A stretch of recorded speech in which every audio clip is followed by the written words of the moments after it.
Barcelona come back 3-2 to beat Levante in the second match day of the season, and they get the 6 points out of, well, 2 matches, which is pretty good, don't you say, Tulio? What do you think, little guy? What do you think about Barcelona? He's going to be accompanying us for the season, so say hello to the people. He's a Barca fan as well. So like I was saying, Barcelona basically came back in a game where I really did not like. I really did not enjoy this game at all. I really did not. I did not have the best time watching it. I think Barcelona were really bad in the first half. And there are some technical decisions, which I'm going to break down later in today's video, that we just simply have to discuss. I'm, of course, not suggesting a Hansi Flick made a mistake or whatnot, but there are some things that I think need a little bit more tuning. I think that we need to work a little bit more on some stuff, and we are definitely not as sharp as we did at the start of the season last year. I think we're seeing the continuity of this project. I think we're just like continuing, season 2. That's basically what we're seeing with Barcelona in this match day. And yeah, let's break it all down here, guys. Remember, drop a like for the almighty algorithm, and let's just get started. What's going on, guys? ¿Cómo están? BugaLuis here. Welcome back to another video here on the channel. And yes, Barcelona win and beat Levante by the second match day of La Liga with goals from Pedri, Ferran Torres, and an own goal. The best super sub that Barcelona has ever had. I mean, he never fails to appear when Barcelona needs him the most. And today, it was one of those games that I feel puts into perspective how much Barcelona have grown. I think that, first of all, let's start with a positive, and that's that the mentality of this team has changed quite a lot. When you look at different teams around Europe, the comeback kings really through this past few, I would say, campaign and a half, certainly has to be Barcelona. I think that ever since Hansi Flick took over, Barcelona has such a different mentality in the way that they approach games, in the way that they approach losing. And whenever we're looking to beat down tools, our players get better. They get more excited, they get locked in, and they really grind out results. And that's such a good thing to see from our team, because seeing where we were before, ever since Valverde, all the way up, even until, I would say, the first year of Xavi, our mentality was quite weak.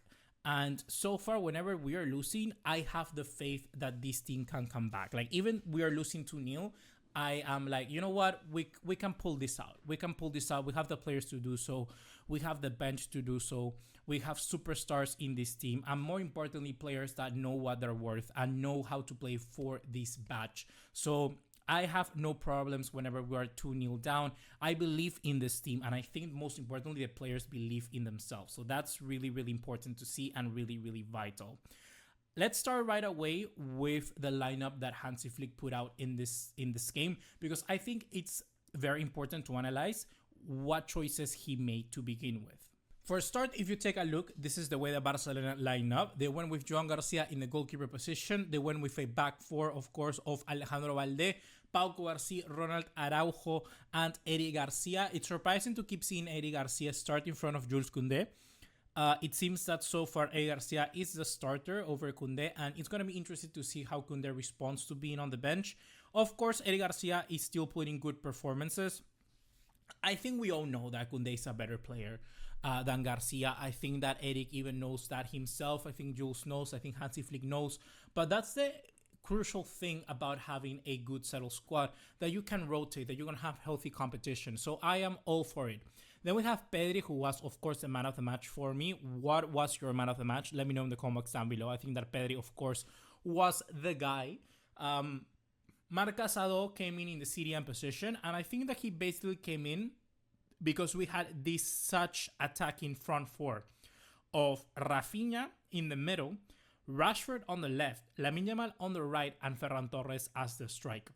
The reason why I want to emphasize a little bit of this video right now on Casado is because BARCA'S, of course, we've had these rumors about him leaving, about the importance of him as a squad player, and seeing potentially that Deco wants to get rid of him for 30 million euros.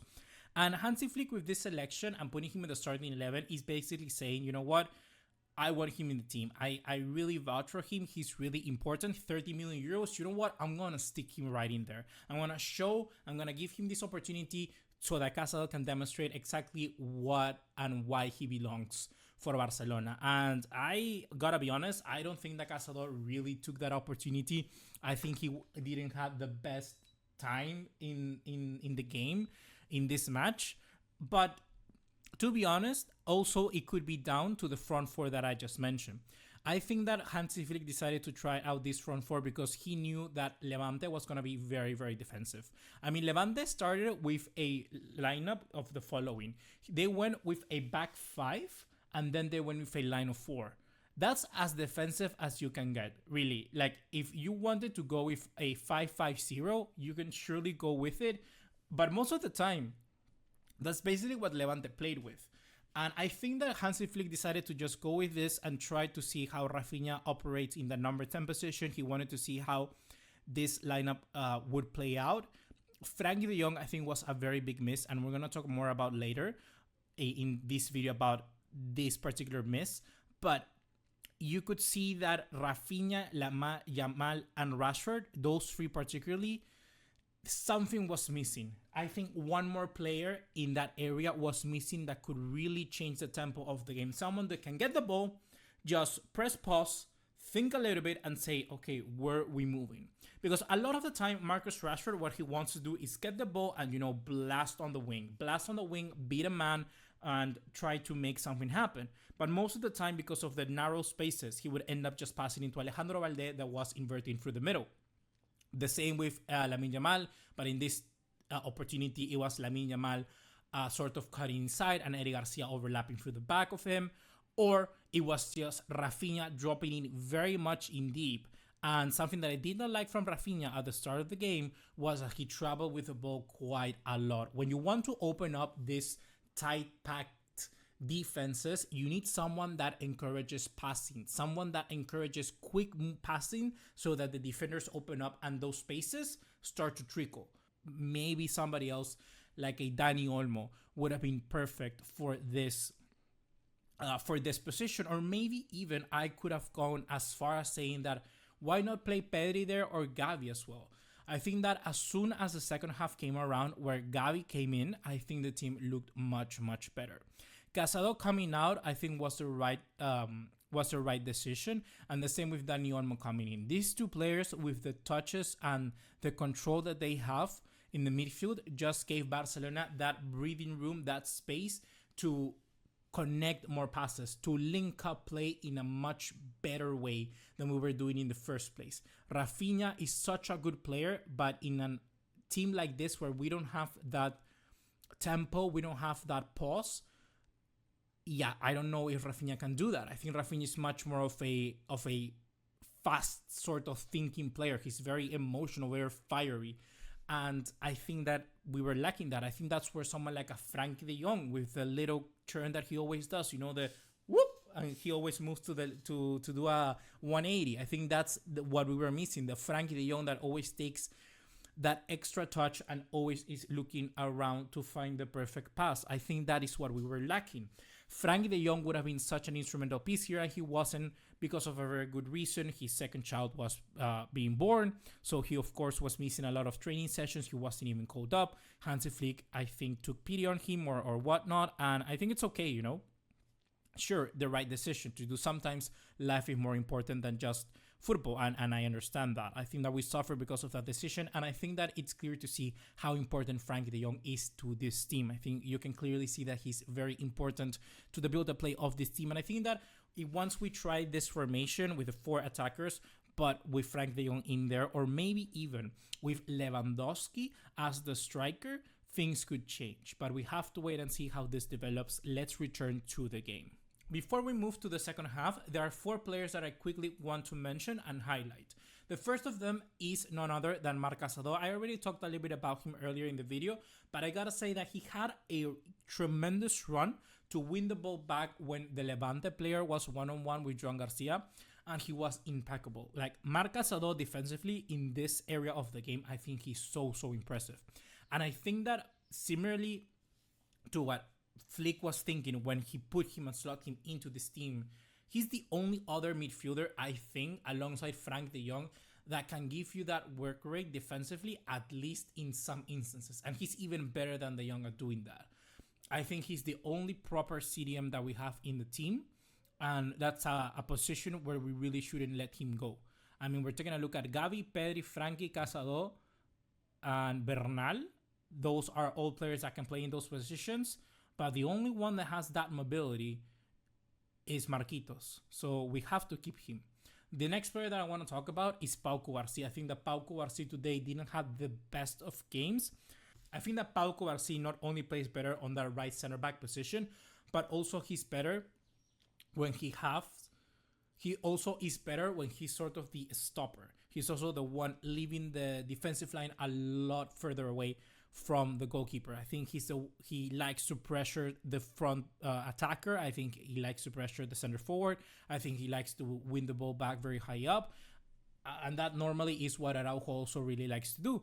I would like to see a combination of maybe Christensen and Cubarsí. I think that could work a lot better. I'm not really sure why Hansi Flick doesn't really count on Andreas Christensen. I think it's because Araujo has such a big presence on the dressing room, and sometimes that's difficult to manage, and I understand that. I think Araujo is a very big presence in this dressing room. I mean, he's the captain for a reason. He was voted by the players. So there has to be some reasons why he's such an important player to this team, right? But Cubarsí, I think, is, if we have to choose one defender, I think we all know that Cubarsí is potentially be a little bit better. So Cubarsí, I would like to see him in a different partnership, and I think that his form could skyrocket if that is the case. I think a lot of people may be criticizing Alejandro Valde in the comment section down below because he earned himself a very stupid yellow card in this game at the end of the second half and the end of the first half, and also committed that penalty. But let's go over actually that instance, because I think that even though he committed that stupid foul, which yes, I understand it's stupid, defensively, I think he's looking very, very good. He also had a very similar chance one-on-one with a Levante player, which basically he saved our asses before the penalty. Well, actually, it was the penalty, that same chance of the penalty that I think he did very, very well on. The penalty, it was not a penalty in my opinion. We're going to take a look at it right now. And overall, I look at Alejandro Valde and he's looking fit. He's looking sharp. I love Alejandro Valde. He really is one of the best left backs out there. So I love this account. It's in Spanish, guys, but you can follow it and translate it. It's called Archivo VAR, and they always do like reviews of the refereeing and how their performance went.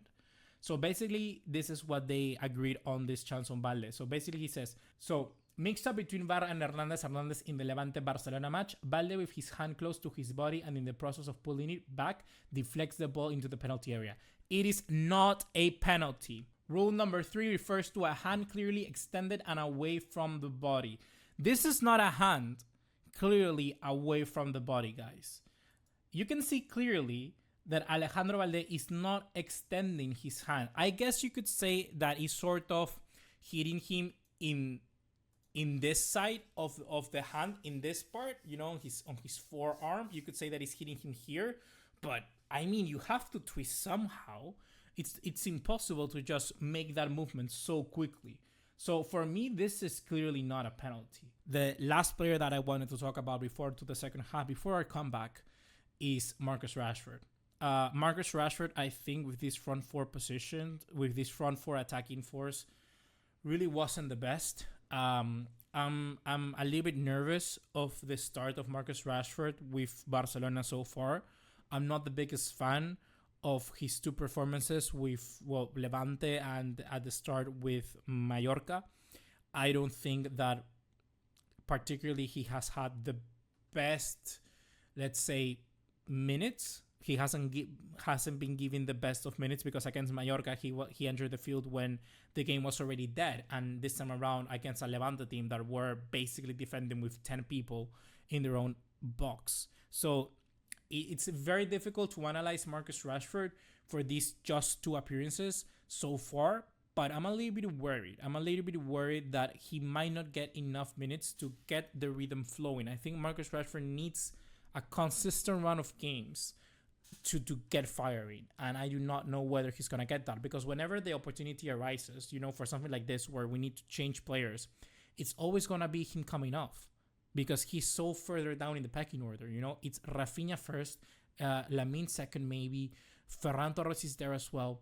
So Marcus Rashford won't ever gonna get. He's never gonna get picked to stay on the field.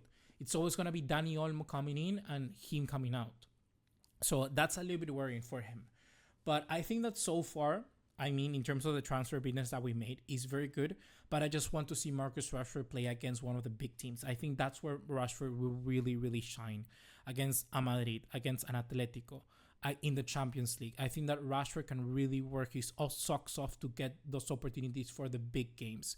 Let's hope that he really gets those chances, because I think that with more spaces, that's where we're going to see Rashford really, really thrive. So far, I'm not impressed by Rashford, but I'm really not impressed at all with this attacking front four.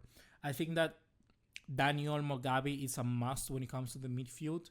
So far, we've been seeing that Hansi Flick does need that extra sort of player with a little bit of presence, and that's why the video is called that. You know, it's like victory, but I'm worried. I'm worried because we didn't make the right selection today, and I think that we had to fix it with substitutions. And this is something that ultimately we have to get better at, because our defending is not gonna change. We see that throughout the season, throughout the year, even our defending might get worse because we don't have Íñigo Martínez, that was the best defender that we had. So it's gonna be more relying on a Lamine Yamal who needs to be getting better, a Rafinha who needs to keep pumping out the same numbers as before, and yeah, that's basically where a team has to be, or a Pedri not getting injured. And that's not where we want to be, right? We want to be having a system that works consistently and on a match to match basis. So hopefully Marcus Rashford can add to that, because I think we need that. We need an extra source of goals. We need an extra source of creation. But we need to start finding our feet very, very soon. We need to have a Dani Olmo, a Gavi, someone entering our starting 11 and be that guy, that extra guy. Because so far, I look at this team and we have 1, 2, 3, 4, 5, 6 positions, which are, or 7, I would say 7 positions that are locked in. You know, the goalkeeper, Joan Garcia, Valde left back, Cubarsí and Araujo, the 2 center backs. Then we have Pedri and Frankie de Jong, Rafinha and Lamine Yamal. And you could even take Araujo out and then we have 7, you know, because Araujo, like I said, doesn't really convince me. Is it Ferran or is it Lewandowski? Is it Rashford? Is it Dani Olmo? Is it Koundé or is it Eric Garcia?